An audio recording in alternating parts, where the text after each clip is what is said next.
Oh, di ba? Oh, yung ginawa niyang mga witness, puro mga sinungaling. Yun ang iharap mo sa akin, tapos patutuhanan nila yung sinasabi nila. So it's a joke.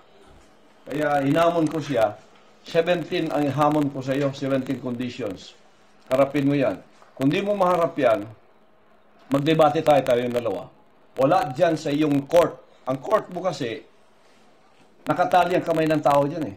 Parang boxing, pumunta ka, nakatali ang kamay. Kung basketball naman, kami sumusunod sa rules, kayo walang rules. Tinatakbo niyo yung bola sa gusto niyo. Walang dribble, wala kayong foul. Sila na referee. Kangaroo court po. Doon naman sa boxing, siya ang boxer, siya ang referee, siya pa rin ang judge. Oh, Siya panalo. siya panalo. Hindi level eh. Tapos pupuntahin mo ako dyan, and you have all the arbitrary contempt power. Sa gusto mo na lang, side contempt. Ikaw, oh. Anong laban mo doon? Umalis ka dyan sa court mo. Kung ayaw mo yung kondisyon ko, umalis ka dyan. Magpili ka ng lugar, magdebate tayo. Yung neutral, tapos i-televise natin. Live natin. Kahit magpili ka pa, kahit saan. Anytime, anywhere. Didebatihin kita anumang topic ang gusto mo. Mga kabanat, nais ko ipakita sa inyo itong video ni Kibuloy o Pastor Kibuloy. Ipinakita niya kasi niya kanyang malaking opisina o kumbaga sa ibang tema ng pananalita niya yung kanyang kaharian, no? Yung kaharian ni Kibuloy ipinakita niya sa madla. At dito mga kabanat, marami siyang pinakita, no? At nag-joke pa sila dito na itong part na ito, itong nakikita, yan daw yung si Riza Hontiveros dito daw umupo. Parang nag-joke sila na ito daw ang Senate hearing. Tsaka may birada din siya dito kay Riza Hontiveros mga kabanat sa huling part ng video. So ipapakita ko rin sa inyo itong pero short lang, no? Kaya hindi naman sa ating video na ito. Credit natin ito sa kinuna natin. So ang gusto kong ipakita sa inyo yung last part na birada niya kay Riza Hontiveros. Sabi niya nga dito kasi itong si Riza daw malakas lang itong loob dahil sa Senado, no? Dahil mayroon niyang immunity. Kahit anong daldal niya ay wala siyang consequence, ika nga, wala siyang pananagutan. Ang hamon ni Kibuloy, lumabas ka diyan, kahit saan lugar daw ay haharapin niya ito si Riza Hontiveros sa debate, kahit anong topic. Tapos itong si Kibuloy sabi niya, itong Senado daw, itong Senado, parang ano yan eh, parang kang nagbuboxing na tinatalian yung kamay mo. Para kang nagbabasketball na walang rules, no? Halimbawa, no, sinabi niya pa nga parang basketball yan na ako niya halimbawa niya tayo may rules tapos si Riza Hontiveros wala, no? Kahit tinatakbo yung bola, no, okay lang, no?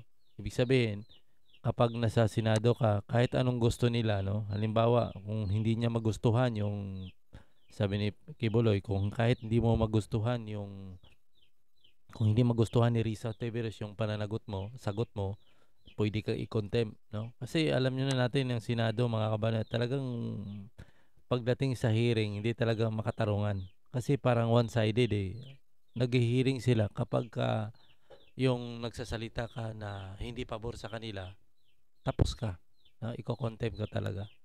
So yan ang malaking kamalian sa may punto si Kibuloy doon eh. Sa sinabi niya na parang ang Senado kapag naghihiring diyan, para kang nagpapatawag sila ng mga witness, parang boxing na nakataling yung kamay.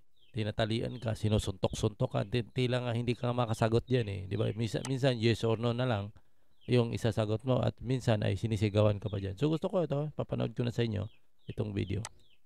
Live po tayo. Sa hindi ko basta. Ayan, di kayo. I-mute na lang natin to. So yan, i-mute na lang natin mga kabanat. Ipalabas ko lang kasi hindi naman nagsasalita, hindi naman marinig yung mga sinasabi ni Kibuloy dyan. Papakita ko na lang mamaya sa inyo sa last part, no, kung daan yung birada niya kay Riza Hontiveros patungkol sa ano. So yan, no, napakaganda, no, organized naman yung loob mga kabanat, pinakita niya. No? Maganda naman. At saka may andyan yung production ng SMNI. So, ibig sabihin pala, itong SMNI, mayroon pa ring hawak si Pastor Quiboloy.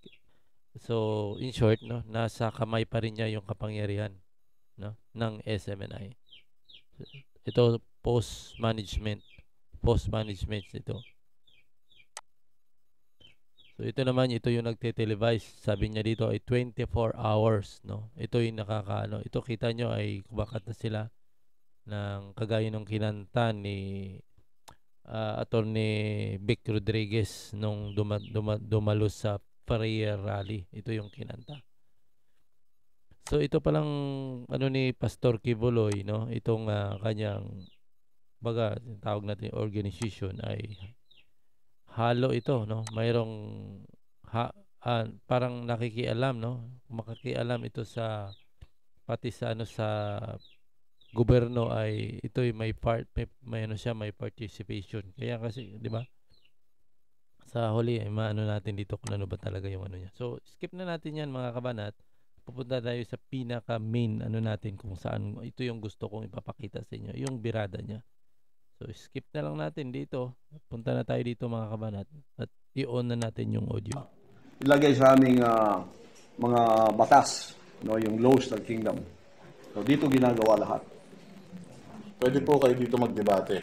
Pwede dito. Ito po ba, Pastor? Ito yung upuan ninyo at saka ni Risa dyan? Ito mga executive namin nandito.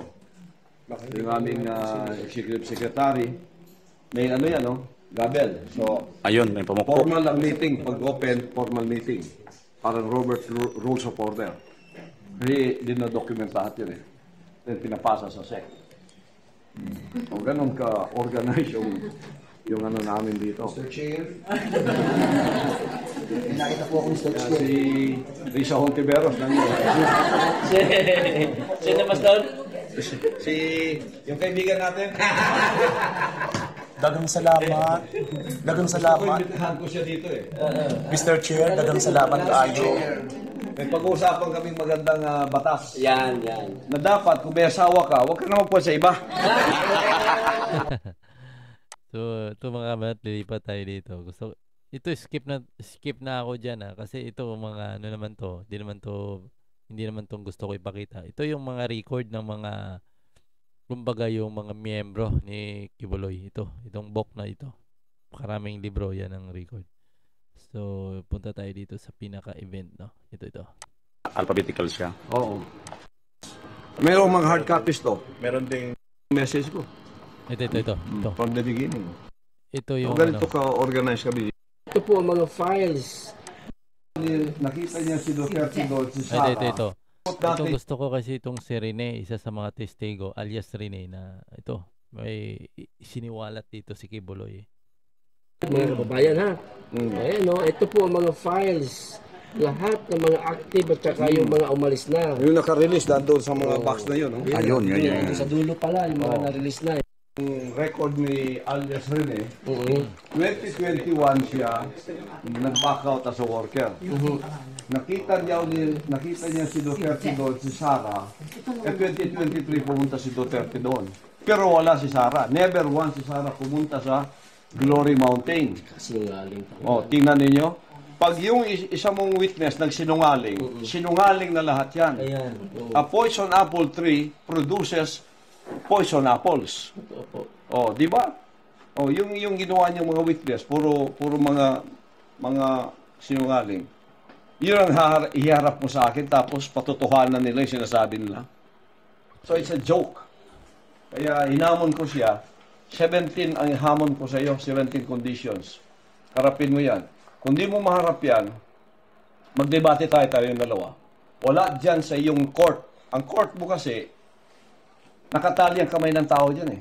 Parang boxing, pumunta ka, nakatali ang kamay. Kung basketball naman, kami sumusunod sa rules. Kayo walang rules. Tinatakbo din yung bola sa gusto nyo.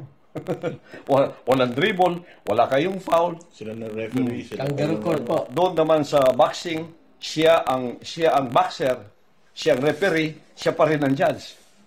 Oh, Siya panalo. siya panalo. Pastor, may press con si si Senator Risa Hontiveros kanina patungkol dun sa kondisyon mo na 17. Sabi niya, mas matindi pa daw yung kondisyon ninyo sa 10 Commandments of God. Wow. Para sa kanya. Kasi I am trying to level the playing field. Hindi level eh. Tapos pupuntahin mo ako dyan and you have all the arbitrary contempt power. Sa gusto mo na lang, side contempt. Ikaw, oh. Anong laban mo dun? Umalis ka dyan sa court mo.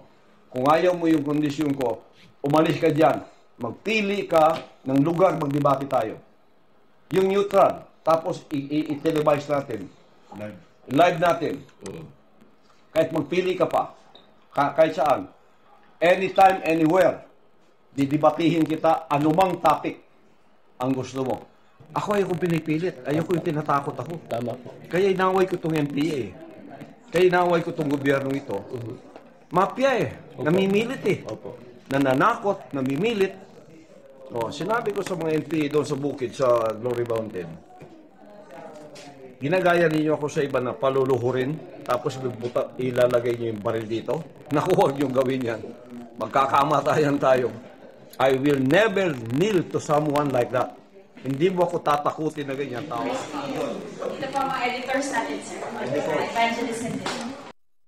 So, yan mga kabanat, nandiyan na natin video, no? Na pinahayag ni Pastor Quiboloy, lalo na doon kay Risa. Yung pinaka main event natin ay itong si Risa Hontiveros, yung hamon niya, yung magdi-debate, no? Kahit saan sila magdi-debate. So, yun ang title na ilalagay natin sa video na ito. Yung magdi-debate si Risa at saka si Pastor Quiboloy kahit saan.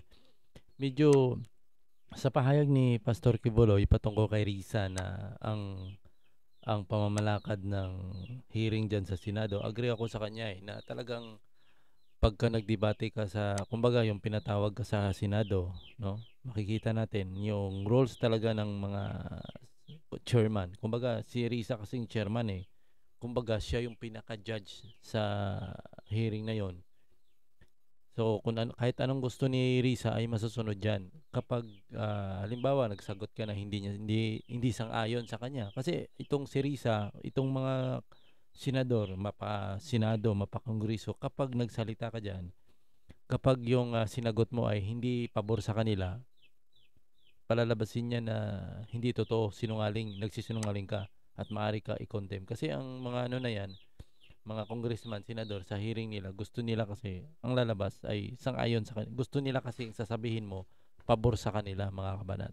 Kaya may punto si Pastor Quiboloy na itong parang boxing, na parang basketball, na walang rules.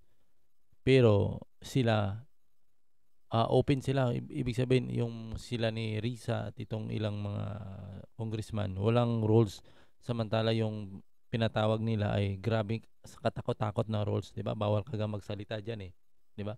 Bawal ka, minsan sasabihan ka lang, sasagot sa iyo yes or no na lang. Hindi ka maka-explain sa yung reason. Kaya kasi minsan nakita natin hindi nila pinapa-explain kasi parang ayaw kasi ng mga senador na mapahiya ni ang senador hindi nga pwede yan payuhan Hindi mo sila pwede suggestian diyan sa kanilang ginawang hearing, lalo kung nasa kongreso, senado ka. Try mo pangaralan itong mga senador. Mga muti ka talaga. Iko-condemn ka nila. Ganyan ang mga kabanat. Yan yung sistema na siguro yan ang baguhin. Napakabulok Ako hindi ko nakampihan si Quiboloy, no? Kung may kasalanan si Quiboloy, dapat ikulong talaga yan no? Hindi naman basihan niya itong pinakita niya ng organized, napaka-organized kung talaga may paglabag. Kasi ang issue naman dyan sa akin, hindi naman about sa kung gaano kaka-organized sa yung mga workers diyan pumasok, lumabas. Ang tinatanong diyan kung talagang may paglabag ba talaga. 'Yun talaga yung diyan. Nga lang dapat ilagay din sa tama ni Risa Hontiveros. Siguro tama naman, nag-file sila ng kaso. Ito sa korte na lang sasagutin niya ni Quiboloy. Hindi yung dinadaan pa sa Senado na alam naman natin yung Senado. Wala yung Senado, Kongreso. Hindi patas yan, mga kabanat. Hindi patas na pagdinig diyan. Talagang ipapahiya ka talaga diyan. Ipapahiya ka dyan. Try mo sumagot. try mo sumagot yan, sumagot yan ng hindi sang-ayon sa kanila, iko-contempt ka talaga dyan. Kaya yung sinabi ni Pastor Kiboloy na parang boxing, na nakatali yung kamay ng mga witness o mga resource person nila na pinatawag, agree ako dyan. Kasi alam, ang tagal ko na nanonood sa Senado sa hearing wala talagang katarungan ng Senado. Kumbaga kung ilagay mo sa itong Senado, wala talagang, hindi talaga patas yan. Wala talagang silbi sa pagdinig. Wala yan. So, alam mo na mga kabanat ng video. See you next video. Umabot mahaba yung natin.